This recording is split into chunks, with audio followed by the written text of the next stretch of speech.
La situation sécuritaire nationale est calme, elle est sous contrôle. Aujourd'hui. Aujourd'hui, d'accord.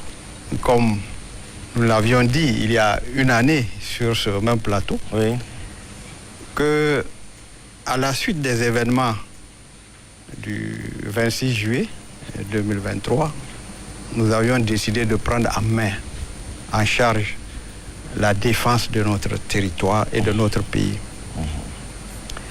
Bien sûr, cela impliquait de lourdes responsabilités, de lourdes charges sur les personnels du ministère de la Défense d'une manière générale. Et précisément sur les forces armées nigériennes et la gendarmerie nationale qui sont les deux bras armés, si on peut l'appeler ainsi, du ministère de la Défense nationale.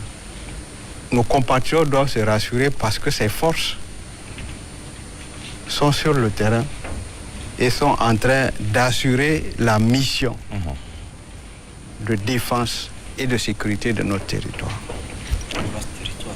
Notre vaste territoire, bien sûr. Et nous avons quotidiennement, en permanence, 23 000 hommes sur le terrain. Sur le terrain, quotidiennement. Tous ces personnels qui sont engagés dans différentes opérations nationales que vous suivez régulièrement, des résumés de quelques-unes de leurs actions, parce que ce ne sont que quelques-unes de leurs activités sur le terrain. Et ces opérations nationales, c'est quoi une opération nationale? Parce que c'est important que nos compatriotes comprennent cela. Sur une portion du territoire donné, des hommes et des femmes, des forces de défense et de sécurité sont chargés d'assurer la sécurité dans cet espace. Nous avons des espaces qui sont plus importants que certains territoires qui essaient de nous menacer aujourd'hui. Donc, ces personnels qui assurent cette sécurité sont dans une relative autonomie pour mettre en œuvre tous les moyens mis à leur disposition. Les moyens personnels, les moyens matériels, que ce soit des véhicules, des aéronefs, pour pouvoir faire leur travail. Et je le répète, c'est 23 000 hommes qui sont là, qui font ce travail, en dehors du travail quotidien que la gendarmerie sur les routes, que l'armée fait sur la protection des points sensibles, la protection des sites stratégiques, et comme par exemple le pipeline, qui fait 1265 km pratiquement sur le territoire national. Et tout ça, c'est assuré. Nos compatriotes doivent être rassurés que vraiment tout est mis en œuvre pour que leur tranquillité et leur quiétude soient assurées. Et par rapport à la stratégie? Par rapport à la stratégie, lorsque nous avions pris en main la défense de notre pays, nous devions procéder à une réforme, à une réorganisation de nos dispositifs. Parce que, comme vous savez, la plus grosse erreur, c'est de confier sa sécurité à un autre, particulièrement à un autre pays. Bien sûr, après la reprise en main de notre souveraineté sécuritaire, nous avons d'abord cherché à élaguer tout ce qui pouvait encore entraver la marche de nos systèmes de défense et ensuite mettre en place des moyens, des dispositifs nous permettant d'assurer cette prise en charge. C'est entre autres, nous avions accordé tout à l'heure, j'ai parlé des opérations nationales, une plus grande autonomie. C'est ça. À ces chefs d'état-major, qu'on appelle des chefs d'état-major tactiques, ceux qui sont responsables de ces zones d'opération. Nous avons aussi donné plus de responsabilité à ces différents chefs militaires. Et nous avons ensuite fait un dosage calculé en travaillant avec certains de nos compatriotes qui sont volontaires, qui sont patriotes pour pouvoir participer à informer, participer à guider nos forces dans certaines zones dont ils sont les mieux placés pour pouvoir les connaître. Toujours à travers le centre intégré de coordination des opérations. À travers le centre intégré de coordination. Et bien sûr, il y avait parlé déjà de cette coordination de l'ensemble de ces forces-là. Il y a eu une décentralisation au niveau des responsabilités, du commandement de ces zones d'opération. Et plus haut, il y a eu une centralisation du commandement de l'ensemble des forces de défense et de sécurité. Et je crois que c'est une avancée très très significative et qui nous permet aujourd'hui de pouvoir tenir face à toutes les menaces dont on parlera bien sûr. Par rapport toujours à la stratégie, ce que beaucoup de nos compatriotes ou nos concitoyens ne comprennent pas, s'il y a cette stratégie, comment expliquer ces différentes attaques presque au quotidien ou en semaine, parce que c'est de ça qu'il s'agit, parce que les gens disent que s'il y a réellement cette stratégie, comment on peut expliquer ces différentes attaques presque au quotidien, dans telle localité, comment expliquer ça? Oui, c'est vrai, nos compatriotes se posent beaucoup de questions. Voilà. Aujourd'hui, une attaque à Djoundjou, demain une attaque à Tanda ou bien à Torodi. Les gens se demandent pourquoi, alors que nous avons des forces de défense et de sécurité. Tout à fait. C'est ça. Alors, tout à l'heure, M. Abari a parlé de la superficie de notre territoire. Et l'effectif de nos forces de défense et de sécurité. Et l'enclavement des routes. Souvent, vous voyez deux villages distants de 30 km. Mais pour les joindre, il faut peut-être passer 2 heures ou 3 heures de temps. Bien sûr, vous allez me dire, il y a les moyens aériens qui peuvent aller très vite. Oui. Mais nos compatriotes doivent comprendre que l'armée ou la gendarmerie ou même les autres forces de défense et de sécurité ne peuvent pas être derrière chaque village. À titre indicatif, nous avons à peu près, je crois, si ma mémoire est bonne, quelque chose de 32 000 villages administratifs au Niger. Et ça, c'est à titre indicatif. C'est ça. Sans compter, bien sûr, les groupements nomades qui sont aussi, il y a des campements, il y a des tribus aussi. Mais je parle de villages administratifs, c'est-à-dire qui sont recensés. Et bien sûr, il y a d'autres villages qui ne sont pas recensés comme villages administratifs. Donc, si toutes les attaques dans ces localités, l'armée ou la gendarmerie ou les autres forces de défense, vous imaginez les effectifs que nous devons mobiliser. Au-delà des 20 ans. Et je dois vous dire, il y a à peu près 10 ans, l'effectif des forces de défense et de sécurité total, Fann Gendarmerie, ne dépassait pas 20 000. Et par rapport à tout ça, la stratégie a consisté à décentraliser plus d'autonomie et un dosage, parce que il faut faire attention avec les compatriotes qui sont de bonne volonté, c'est des patriotes, mais malgré tout, il faudrait travailler tout ça pour pouvoir avoir. Donc, responsabilisation des communautés,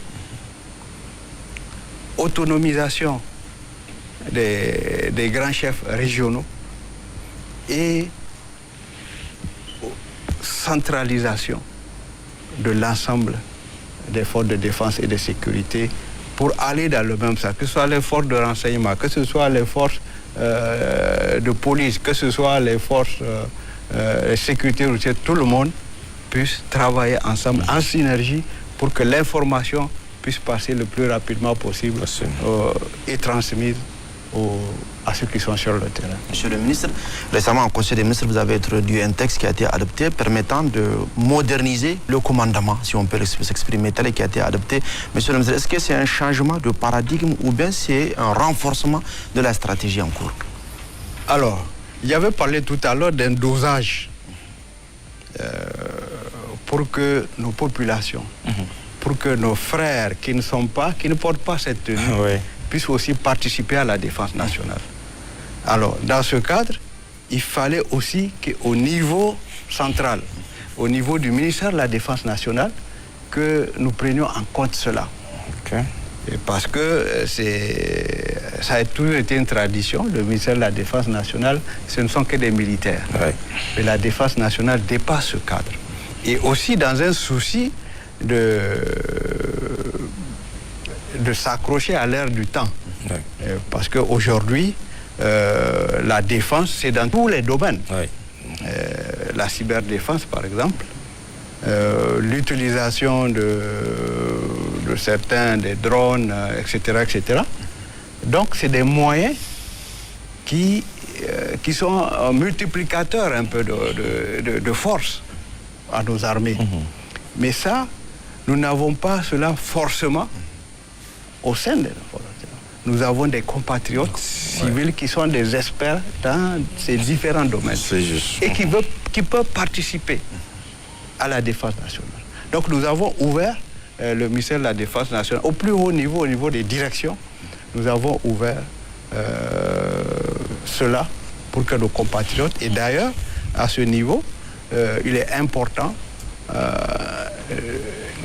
d'informer nos compatriotes que désormais, au niveau du ministère de la Défense nationale, nous faisons de l'industrie de la défense une priorité.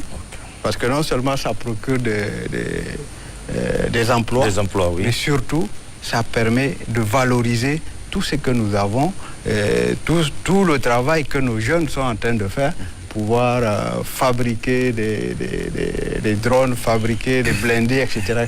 Tout ça, c'est pris en charge. Et naturellement, de pouvoir aussi, par la suite, ne plus continuer à aller acheter certains matériels dehors.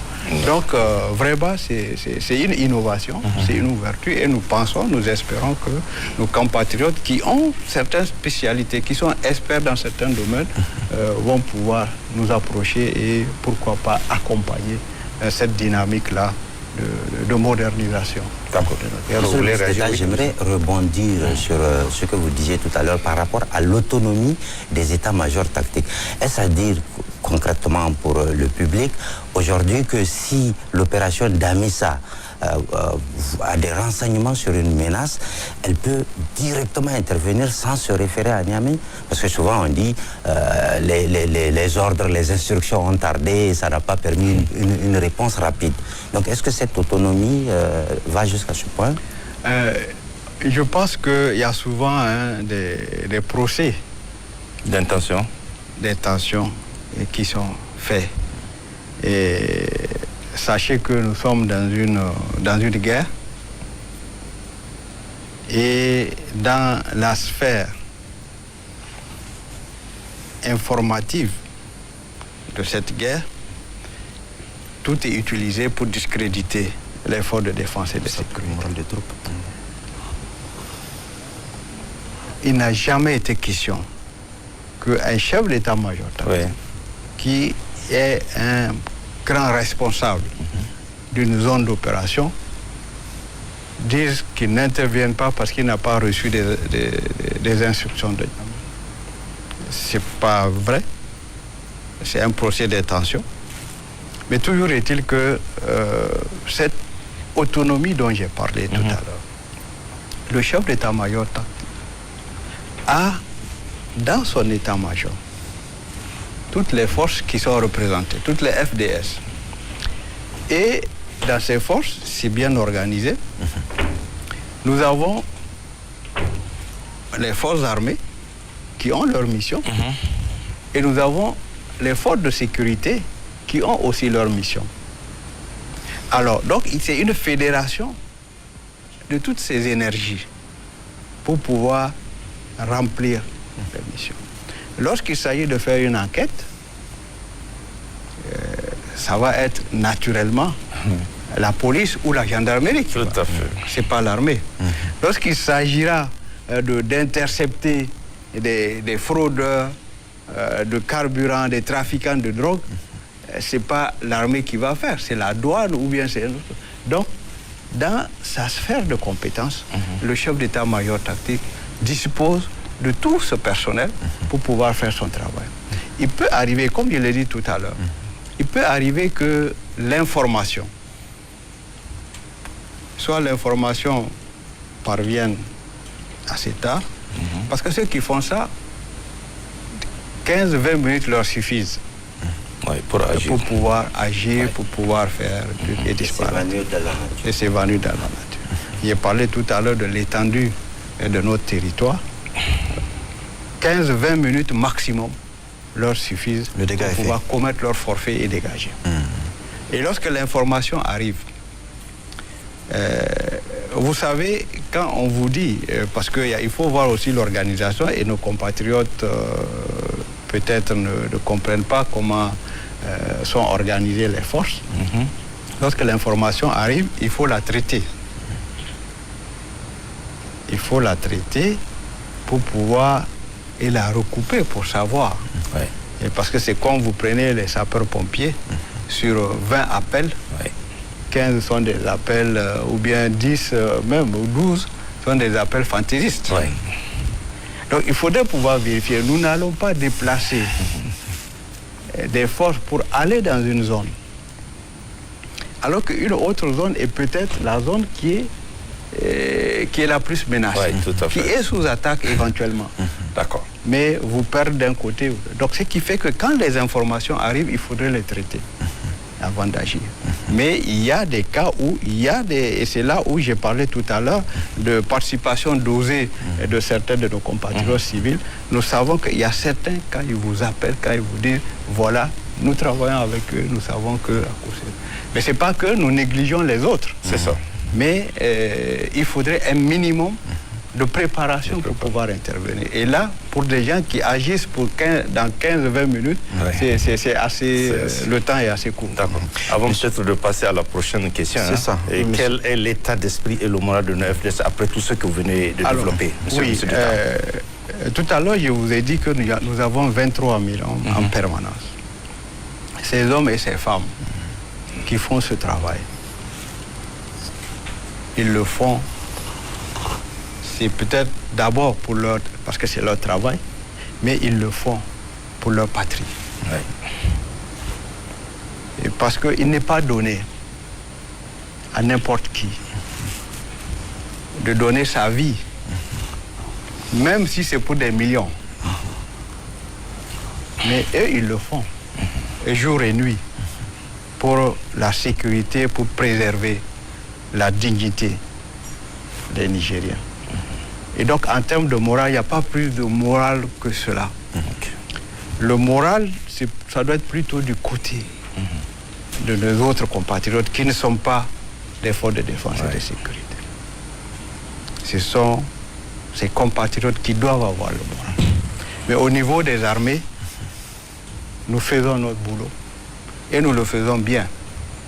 Il peut arriver que souvent des situations se présentent, mais le personnel est fortement engagé et déterminé pour faire ce travail-là, pour préserver la sécurité de nos populations et pour défendre nos territoires. D'accord. Je pense qu'il n'y a pas de problème de morale. Abonnez-vous, partagez, likez et donnez vos avis en commentaire.